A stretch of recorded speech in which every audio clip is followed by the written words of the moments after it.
Welcome everybody to the Scoreboard. I'm your host Conrad Iacobellis, joined alongside by... I'm Ryan Kostecka. Thanks for joining us. Thank you so much for this Tuesday episode of the Scoreboard. Again, we are going to be having episodes of the Scoreboard every Tuesday and every Friday, 6 p.m. and 11 p.m. right here on Park City Television. On today's episode, we have a jam-packed episode for you.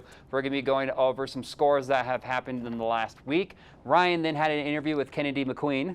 Yes, I did. You know, a former North Summit basketball star, now starring for the University of Utah. It's just great for the community to see someone make it out to the Division I level. Yeah, and then you guys kind of talked about her journey to University of Utah, but also North Summit's championship run this past season. Exactly. You know, it was really great for her just, be a part of the team last year. Obviously, they came up short, but the interview was more about, she's so proud of this team and everything they were able to accomplish. She's thrilled for them, and she feels like, it's not her state championship, but she had a part in it. And then talk about, her freshman season at the University of Utah.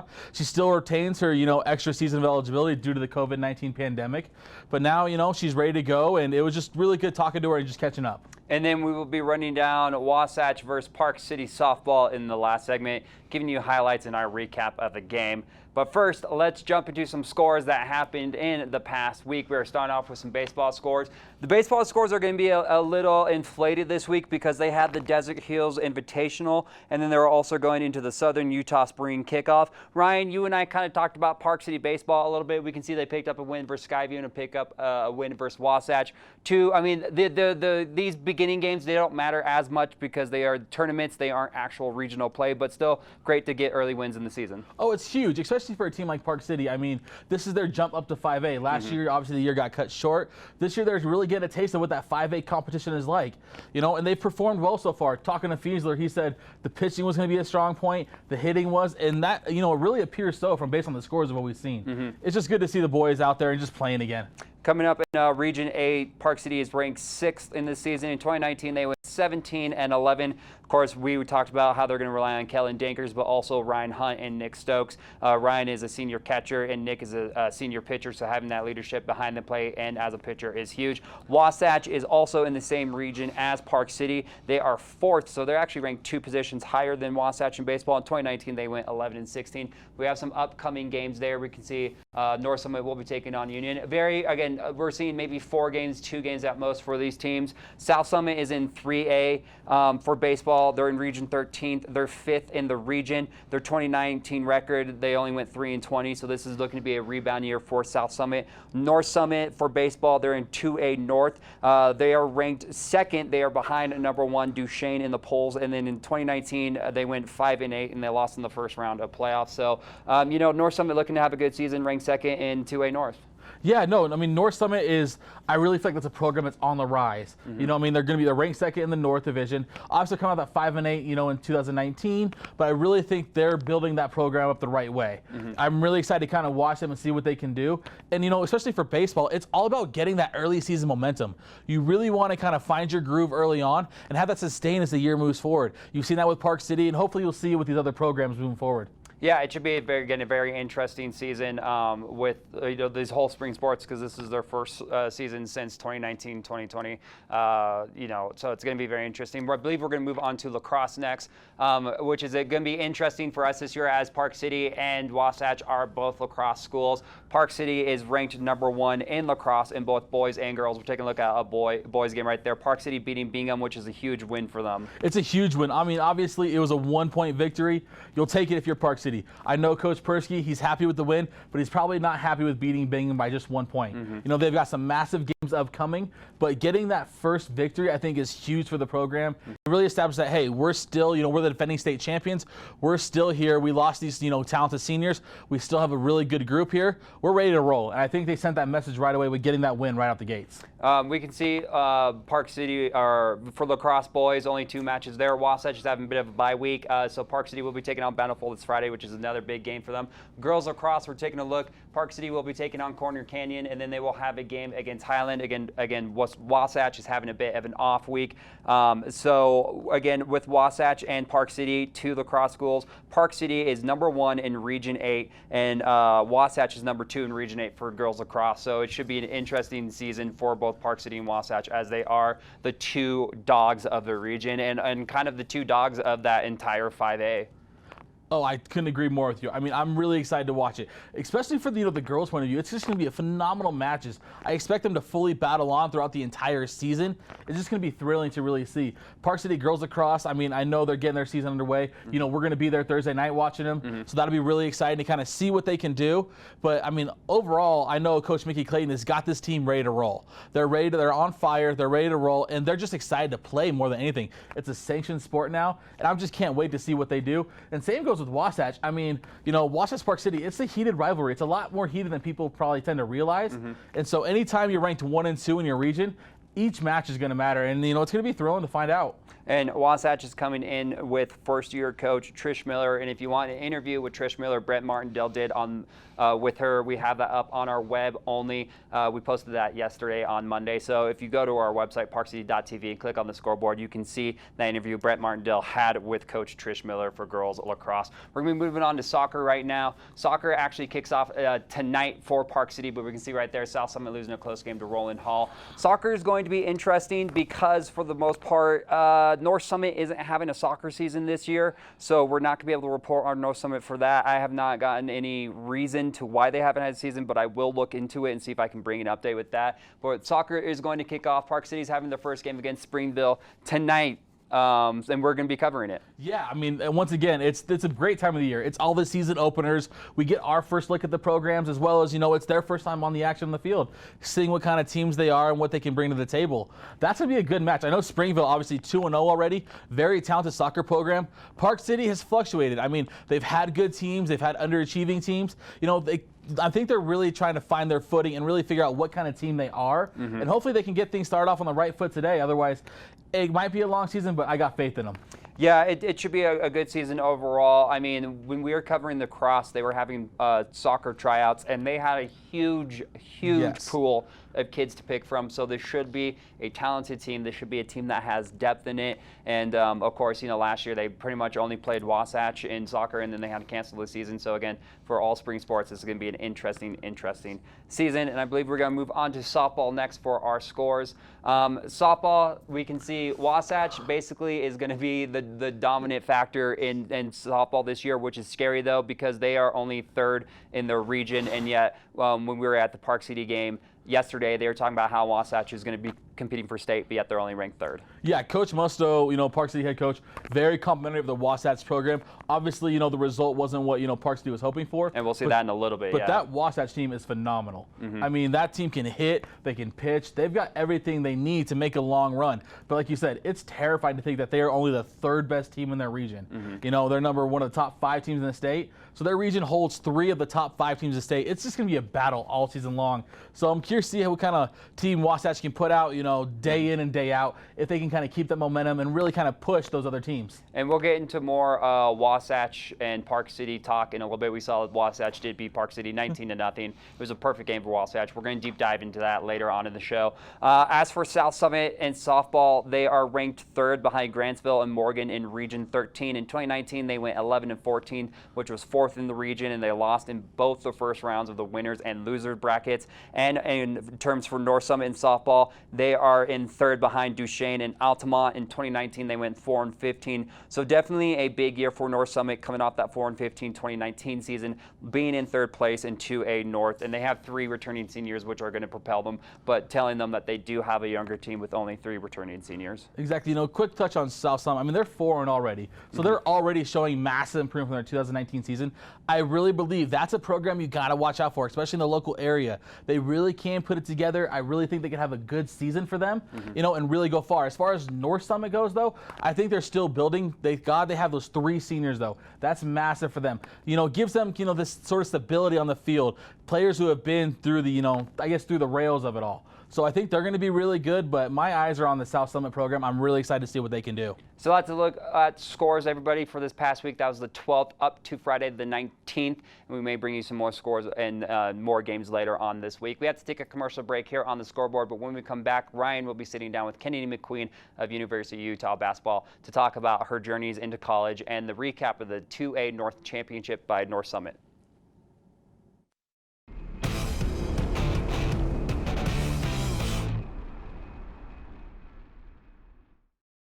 Hi, this is Ryan Kostecka, and welcome back to the Scoreboard. Joining me now is Kennady McQueen, a former North Summit basketball star and a freshman guard for the University of Utah. Kennady, thanks for joining us. Hey, thanks for having me. Okay, so let's just delve right into it. You know, you went from North Summit High School to the University of Utah. Freshman season obviously didn't go, the way you guys wanted it to go, but how was it for you? It was an awesome experience. I learned so much on the court and off, and that was just in 1 year, so I'm excited for the future, that's for sure. So, what was the biggest jump? Obviously, you and I had talked previously, going from, Class 2A to a Division I program. You felt like that a lot of times you might be overlooked. How do you feel like you were prepared for the season? I think definitely club helped a lot. That's the closest of competition I could relate it to was club. The speed and physicality of being in college, I think, was the biggest change. But it was awesome. I loved it. That makes total sense to have the speed and physicality be the biggest, factor, the biggest difference for you. Do you feel like, everything you learned from Jerry at North Summit and with your club, do you feel like you went in and were prepared for the season? Yeah, I think I was prepared. Definitely learning from Keith, obviously knows the ropes pretty well. Yes, he does. From him, he prepared me very well, I'd say. And Coach Holmes as well, he prepared me. Yeah, it was great. I think both of those two helped me a lot. So let's delve into the season a little bit. Obviously, you were one of the main players coming off the bench, contributed quite a bit. Did you expect this much playing time as a freshman? Is that something that you and Coach Roberts discussed? And what were her words to you, throughout the season and as it concluded? Yeah, so from the moment I met and had my meeting with Coach Rob, she just let me know she sees me having an impact on my team as soon as I get there, and so I was prepared for that mentally, just knowing she sees that in me. So I think that helped a lot, and then I also put in the work and they prepared me to back it up. So yeah, I think once I got into games I was ready to go. I think it was great. Talking to Coach Rob a little bit, one of the biggest things she said about you is that in Utah's biggest games, whether that was against UCLA, Oregon, the biggest ones, you thrive. You weren't afraid of the competition at all. Do you think maybe that North Summit background a little bit with that kind of chip on your shoulder, being a two-way player, that kind of really allowed you to prepare for those big moments against, some of the top programs in the country? I definitely think so. Just having that chip, knowing I come from that smaller school, it's just always a little chip knowing I have something to prove. So I definitely think that helps. Okay, so I got to ask now, obviously, your mom went to the U. You grew up going to U games. I'm sure this season wasn't exactly what you imagined playing at the Huntsman Center with no one there. How was that, and how has COVID been for you guys throughout the season? Has it been tough? I definitely think it's been crazy. Not anything I expected COVID-wise. Whether that's waking up an hour and a half earlier than we normally have to make sure we go and get tested, or just crazy. And just like you said, I grew up there, going to games there, and my whole dream once I signed at the U was to walk out of that tunnel before games and looking up and see my family, and I didn't get to see that until towards the very end of the season, the third to last game. So I finally got it, but way later than I planned. Is there any kind of comfort, though, knowing that because of the pandemic, the NCAA decided to essentially give you a free year this year? Do you feel like the lessons you learned this year are going to be massively beneficial moving forward next year when you're technically a freshman still? Oh, yeah. I think that's definitely a head start for me. Just learning so much my freshman year on offense and defense. I think that will be a huge help to me next year. So let's talk about the team a little bit now. Obviously, you guys are very guard heavy. You have Brennan Maxwell, Drew Jilton, Camry Martin, and yourself. You guys are really stacked for the future, very, very young still. How are your thoughts on just what the future may bring for Utah, and just is there excitement regarding, the fact that you play in arguably the toughest conference in the nation? Oh, yeah. I think we're just going to keep getting better every year. Obviously, this year was a little went not how we planned. We all had much bigger thoughts and goals of how this year would go, so that was a little disappointing, but I just think that adds fuel to the fire for next year. I think we're all fired up and definitely don't want to have a season anywhere close to what we did this year. So talking about that a little bit, though, how about you? What are your thoughts on your season? What do you really want to focus on into the offseason going into next year? Is there something specifically? I just think getting faster, getting stronger, and also just now knowing the physicality of it, just learning how to finish better against those taller, stronger players. And I definitely think that's something I can pick up on. I think it just took knowing what it was like, because I knew it was going to be tough, but now actually experiencing it, I know how to practice the certain things I need to practice. So yeah. Well, for one, we're definitely be following along your journey on Utah, but let's pivot a little bit now. I mean, okay, so last year, North Summit, you were the star player for the team. You went all the way to the 2A state title game, came up a tad short. We don't got to go into that. Don't worry. I know I talked to Jerry a little bit. We're not going there, so you can relax on that one. But just what was it like for you watching, the girls that you called your teammates, your sisters, them take home the state title this year? Do you feel like proud of that team and what they were able to accomplish? Oh, of course I feel proud. I think it's awesome. Those are some of my best friends and hard workers. Like, they deserve it, that's for sure. And I'm just glad that me being there can kind of set the tone, showing that we could make it there, and they finally got it done this year, which I think is awesome. Well, thank you, Kennady. We really appreciate you taking the time to talk with us. We'll definitely be following along your journey 4 more years now. So we really appreciate it. And yeah, have a great, rest of your freshman year. Hey, thanks for having me.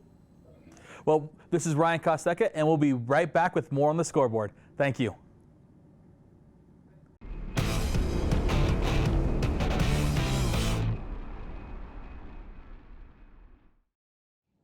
Welcome back to the Scoreboard, everybody. I'm Conrad Iacobellis. And I'm Ryan Kostecka. Thanks for joining us. Right now, we're going to deep dive into Park City versus Wasatch softball. This game happened on Monday. Actually got moved due to weather, which it was a very cold, windy, and a little bit of a rainy day down in Wasatch.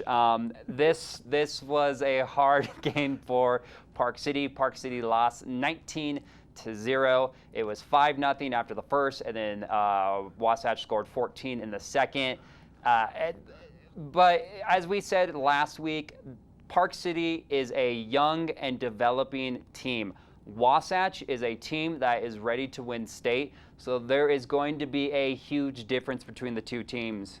Yeah, I mean, you said it best. These are two teams that, it's not that they're necessarily going in different directions, they just have vastly different goals. Park City is just looking for any sort of consistency. And I think they actually got that last night. Obviously the result wasn't what they were hoping for, but never did you see the girls lower their heads. They were still cheering, they were still upbeat, and you take small victories. I mean, some of the plays that were made in the outfield, some of the at-bats were actually good at-bats.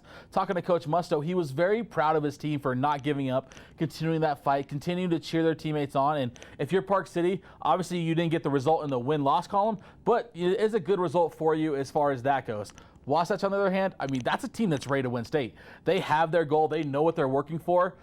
Beating Park City just isn't their goal. They want to win region. They want to win state. And it's a team that, it looked like they're very capable of doing so.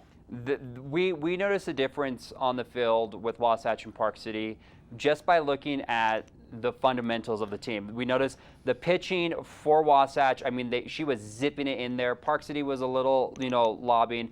Then this is not a knock on the girls. This is, again, this is just Wasatch is primed to be state. We could see it just the girls were attacking the ball for Wasatch. Yes. Park City, you could tell they were happy with making contact and developing those skills that they are trying to build on to make a program for. Exactly. I mean, and that's I think you said it perfectly. Again, it's just two different programs going, having two different goals. For Park City, they were very thrilled to make contact, going up against a really good Wasatch pitcher, and that's something you have to take. You've got to start somewhere, and Park City fully understands that. Coach Mustoe, those were his goals to start with, and he's achieving that thus far. I'm really proud of, the way the Park City girls fought, but at the same time, I'm really proud and really impressed with the way Wasatch played.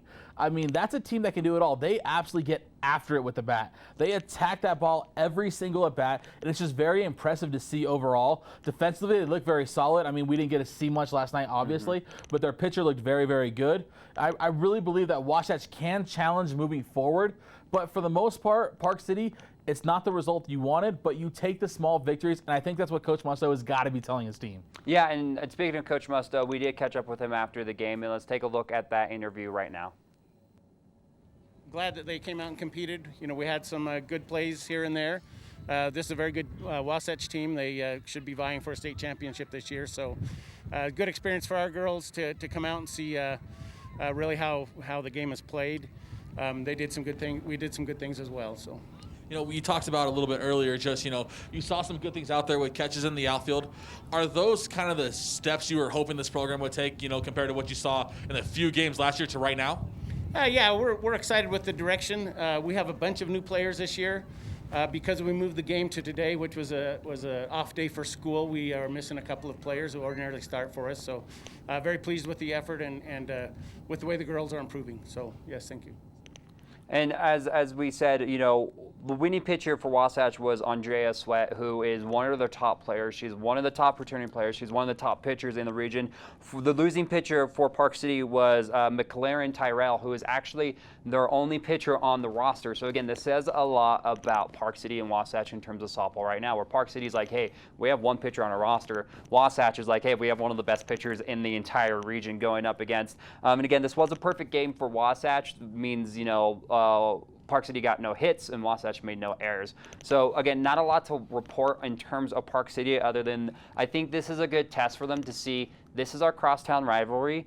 If we can get to a point where we're competitive against them, even if we lose by 2-3 runs, we are going up against one of the top dogs in the region. As we said, Wasatch is only third in the region, which is absolutely terrifying. This is a very scary softball region, probably the best in 5A. It probably is, you know, in all honesty. And I think the biggest thing, you know, the difference you see is that primarily you see, you know, the Wasatch program, you can tell these are girls who play softball year round. They play traveling softball. They're constantly playing. This is what they do. For Park City, talking to Coach Mustoe, this is where he wants the program to be. He wants these girls to develop the love for the game, continuously play softball, play travel ball, really kind of find themselves. And I think that was the biggest difference you saw. Wasatch very comfortable on the field, knew what they were doing, knew the basics. Park City still learning them, but it's a great stepping stone. It's a great, you know, starting point for Park City. You know, okay, 19-0. You can only go up from here at this point. And I think that's something the minors are really going to take into account. Next time they face them, make it more competitive. That's got to be your goal. And if you're Wasatch, the biggest thing you want to continue doing is you want to continue to, you know, it sounds bad, but pound your opponent. You don't want to ever play to the level of your opponent. That's not what champions do. And I think that's Wasatch is, you know, has that proper mindset, and that's what we're going to see from them moving forward. Yeah, and you know, one thing I did take away from Park City was, you know, Taylor Lundbeck, their senior catcher. Yes. She was a general during that game. You know, she could tell, hey, we're a little bit over our heads right now, but you could see the fight in her. There was a play she tried to dive for, and she was giving it all. So I think having that on their team where it's that chemistry, seeing that person still fight even though being down, that's going to pass on to the girls. And I think it was a little bit, you know, this game was called after the third, so it wasn't a long game at all, but I think this is a momentum, definitely for Wasatch, but I think this is a building block for Park City, as we said. Next up for Wasatch, they will face Springville. They will host Springville on March 23rd, and then on March 19th, Park City is traveling to Skyline. That Springville game is going to be a doozy. Let me just say that. I am excited to watch that. I'm excited to see how Wasatch does. I'm excited to see what kind of team Wasatch shows up with. It's the team that's going to, you know, maybe come in overconfident after the Park City victory, or it's the team that's going to come in saying, okay, we got that win, it's on to the next one. And for Park City, it's all about making strides. What sort of strides do you make from this game to the next? Take whatever victories you can and just keep moving forward. Only time will tell with these two programs. And speaking of time, that's all the time we have for today. For Ryan Kostecka, I've been Conrad Iacobellis. Make sure you tune in to us on Friday, 6 p.m., 11 p.m., and tune into our web-only content every Monday, Wednesday, and Thursday. I will see you all on Friday.